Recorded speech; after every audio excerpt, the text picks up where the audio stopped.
आपल्या सर्वांचे लाडके धनंजय माने म्हणजेच अशोक सराफ कान्समध्ये झळकले. पण हे कान्स फेस्टिवल हिटलरमुळे सुरू झालंय. कसं ते मी सांगते. फ्रान्समधला कान्स फिल्म फेस्टिवल, जिथे हॉलिवूडचे सुपरस्टार्स, मोठे फिल्म मेकर्स आणि इंटरनॅशनल सेलिब्रिटीज उपस्थित असतात, त्या प्लॅटफॉर्मवर आता मराठी इंडस्ट्री पोहोचलीये. आणि म्हणूनच यंदाचं कान्स महाराष्ट्रासाठी खास ठरलं. 78व्या वर्षी अशोक सराफ आणि निवेदिता सराफ यांना कान्सच्या रेड कार्पेटवर बघून प्रत्येक मराठी माणसाची छाती अभिमानानं भरून आली. पण तुम्हाला माहितीये का की कान्स म्हणजे नेमकं काय आणि ते का सुरू झालं आणि तिथे जाणं एवढं महत्वाचं का मानलं जातं? चला बघूया या व्हिडिओमधून. नमस्कार, मी केतकी आणि तुम्ही बघताय Ketaki reports. Cannes film festival हा जगातला सर्वात प्रेस्टिजियस फिल्म फेस्टिवल मानला जातो. दरवर्षी फ्रान्समधल्या कान्स शहरात हा सोहळा ऑर्गनाईज केला जातो. पण 1930च्या दशकात व्हेनिस फिल्म फेस्टिवल हा जगातला सर्वात मोठा फिल्म फेस्टिवल मानला जायचा. त्या काळात इटलीमध्ये बेनिटो मुसोलिनी यांची सत्ता होती आणि जर्मनीमध्ये ॲडॉल्फ हिटलर यांचा प्रभाव वाढत होता. हळूहळू व्हेनिस फिल्म फेस्टिवलवर राजकारणाचा प्रभाव पडायला लागला. कोणत्या चित्रपटांना अवॉर्ड द्यायचे, कोणत्या देशांना महत्त्व द्यायचं, यामध्ये सरकारचा हस्तक्षेप वाढला आणि मग 1938 मध्ये एक मोठा वाद निर्माण झाला. त्या वर्षी अनेक क्रिटिक्स आणि फिल्म मेकर्सना वाटलं होतं की काही उत्कृष्ट फिल्म्सना जाणीवपूर्वक दुर्लक्षित करण्यात आलं आणि हिटलर, म्युसोलिनी यांच्या आवडत्या फिल्म्सना जास्त महत्त्व दिलं गेलं. तेव्हा अमेरिकन आणि फ्रेंच लोक खूप जास्त नाराज झाले. त्यांना वाटलं की सिनेमा ही एक वेगळी कला आहे आणि ते राजकारणी लोकांनी कंट्रोल करायला नकोय. आणि इथूनच एका नवीन इंटरनॅशनल फिल्म फेस्टिवलची कल्पना जन्माला आली.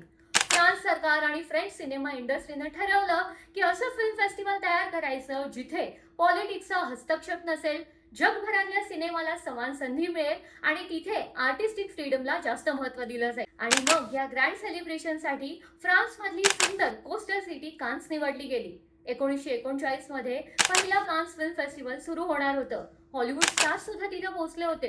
इथं फेस्टिवल सुरू झालं आणि तिथे दुसरं महायुद्ध सुरू झालं. आणि मग काय, फक्त काही दिवसात कान्स बंद करावं लागलं. यानंतर युद्ध संपलं आणि मग 1946 मध्ये कान्स ऑफिशियली पुन्हा सुरू झालं. आता कान्स म्हणजे फक्त ग्लॅमरस रेड कार्पेट नाहीये, तर cinema should be free from politics and censorship या विचाराचं प्रतीक मानलं जातं. आणि म्हणूनच जगातील फिल्म मेकर्ससाठी कान्सला खूप जास्त इमोशनल आणि आर्टिस्टिक महत्त्व आहे. कान्स आणि ऑस्कर मध्ये फरक काय ते सुद्धा आपण बघूयात. लोक बऱ्याच वेळा ऑस्कर आणि कान्सची तुलना करतात, पण हे दोन्ही विषयच वेगळे. जसं आपल्याकडे फिल्म फेअर असतं, आयफा अवॉर्ड्स असतात, तसं ऑस्कर म्हणजे हॉलिवूड इंडस्ट्रीमधलं अवॉर्ड फंक्शन. तिथे मोठ्या कमर्शियल फिल्म्सला जास्त महत्त्व दिलं जातं आणि अमेरिकन सिनेमावर जास्त फोकस असतो. तर दुसरीकडे कान्स हे ग्रँड सेलिब्रेशन असतं, जिथे सिनेमा एक आर्ट म्हणून साजरा केला जातो. इथे फक्त मोठे स्टार्सच नाहीत, तर जग बदलणाऱ्या कथा, इनोव्हेटिव्ह फिल्म मेकिंग आणि आर्टिस्टिक सिनेमाला मोठा मान असतो. कान्स इंडिपेंडेंट फिल्म मेकर्ससाठी एक मोठं व्यासपीठ मानलं जातं आणि म्हणूनच कान्समध्ये एंट्री केली म्हणजे जगभरातल्या फिल्म इंडस्ट्रीकडून मिळालेलं मोठं कौतुक असतं. कान्समध्ये जिंकला जाणारा सर्वात मोठा अवॉर्ड म्हणजे palm Dior. Palm Dior trophy खऱ्या 24 कॅरेट गोल्डमध्ये बनवली जाते. पण हा अवॉर्ड फक्त बॉक्स ऑफिस हिट किंवा मोठ्या स्टार्स असलेल्या फिल्म्सनाच दिला जात नाही.